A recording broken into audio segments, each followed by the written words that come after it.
मी सपना वैरागकर यशोवाणी दिवाळी अंक 2025 साठी माझा हा लेख वाचते आहे. याचं शीर्षक आहे मैत्री.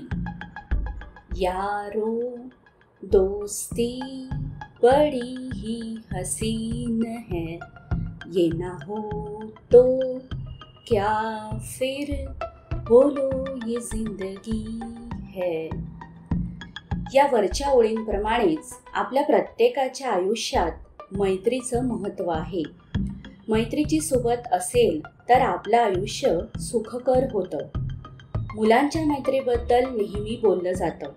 त्या मानाने मुलींच्या किंवा स्त्रियांच्या मैत्रीबद्दल फारसं कोणी बोलताना दिसत नाही. दोन स्त्रियांमधील मैत्री हा फार कमी लेखला गेलेला म्हणजेच अंडररेटेड असा विषय आहे. चला तर मग थोडंसं याच विषयावर बोलू. मुलींची मैत्री सुरू होते ती शाळेत. मला वाटतं आपल्या सगळ्यांनीच हा अनुभव घेतला असेल. ती मैत्री त्या दिवसांप्रमाणेच थोडीशी अल्लड असते. एकमेकींचे छोटे छोटे गुपिते जपत, एकमेकींचे छोटे छोटे प्रश्न सोडवत ती मैत्री शहाणी म्हणजेच मॅच्युअर होत जाते. पुढे ती मैत्री कॉलेजमध्ये प्रवेश करते, अधिक जवळ येते, कारण त्यावेळी आपल्याला समजून घेणारी ती एकच व्यक्ती असते. तिची खरी मैत्रीची परीक्षा पुढे त्यांचे करिअर किंवा लग्न होतं तेव्हा होते. मग ती मैत्री थोड्या वेळाकरिता बाजूला सारली जाते. इथे त्या मैत्रीचा समजूतदारपणा कामाला येतो. ती मैत्री म्हणते तो दिलवाले दुल्हनिया ले जाएंगे मधला डायलॉग आहे ना, जा सिमरन जी ले अपनी जिंदगी सारखा जा सिमरन बसाले अपना संसार, असं म्हणून ती आपल्याला संसार किंवा करिअर सेट करायला वेळ देते. मधून मधून ती सोबत असतेच आपल्या, विचारत असते आपल्याला, काय ग सगळं ठीक चाललंय ना. पण आधीसारखी पूर्ण वेळ बरोबर नसते, कारण तिलाही माहिती असतं की आता आपल्या आयुष्याचे प्राधान्य बदलले आहे. प्रत्येकीचं करिअर, संसार व्यवस्थित सेटल होतं तेव्हा ती मैत्री परत एकदा एकमेकींचे हात घट्ट धरते. आता ती मैत्री खूप मॅच्युअर, शहाणी झालेली असते. असा हा मैत्रीचा बालपणापासून सुरू झालेला प्रवास मध्ये आलेले सगळे अडथळे पार पाडत अविरत चालू असतो. आता ही मैत्री मिडल एजमध्ये पदार्पण करते. या वयाच्या मैत्रीची एक वेगळीच गंमत असते. इथे प्रत्येकीच्या छटा वेगवेगळ्या असतात, त्याला विविध पैलू असतात. कोणी अखंड बडबड करणारी, पटकन पॉइंटवर न येणारी असते, तर कोणी मितभाषी असते. तिला वायफळ बडबडपेक्षा विषयाला धरून बोलायला आवडतं.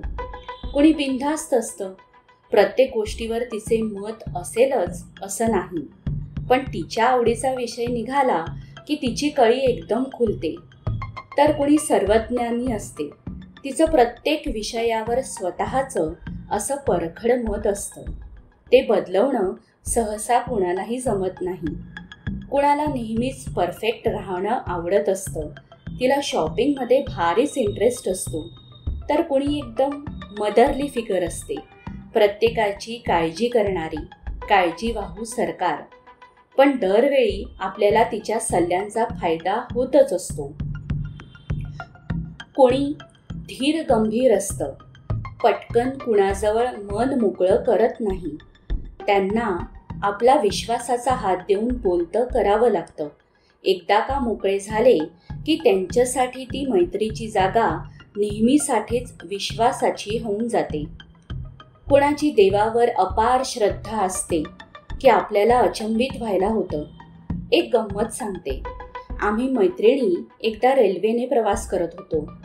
तर ट्रेनमध्ये चढल्या माझ्या मैत्रिणीने काय करावं, तर तिने आधी तिच्या सोबत आणलेले लड्डू गोपाल म्हणजेच बाळकृष्ण ट्रेनच्या फोल्डिंग टेबलवर काढून ठेवले.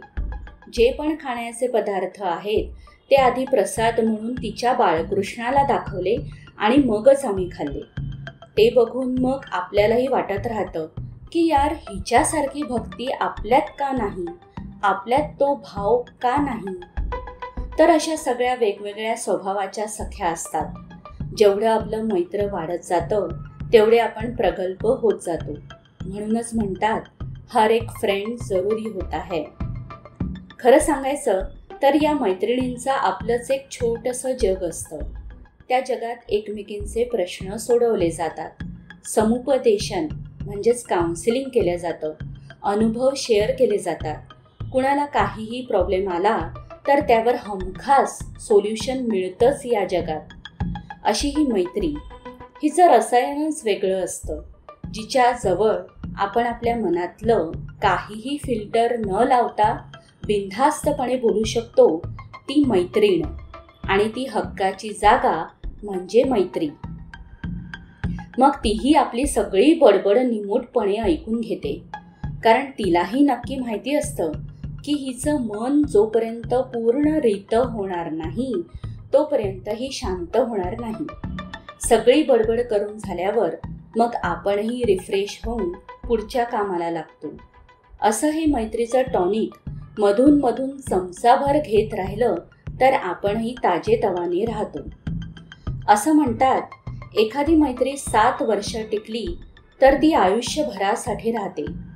कारण 7 वर्षात त्या मैत्रीने एकमेकांना आतून बाहेरून पूर्णपणे ओळखलेलं असतं आणि जो जसा आहे तसं स्वीकारलेलं असतं. त्या मैत्रीला पुढे आयुष्यभरासाठी जोडून ठेवतं ते त्यांच्यातलं निस्वार्थ प्रेम. ते प्रेम इतकं प्युअर असतं की त्यांच्यामध्ये कितीही रुसवे फुगवे वादविवाद झाले तरी ते फार काळ टिकत नाही. ते क्षणार्धात विसरून परत एकत्र येतात. जसा प्रत्येक नात्याचा एक स्वभाव असतो तसाच मैत्रीचा पण असतो.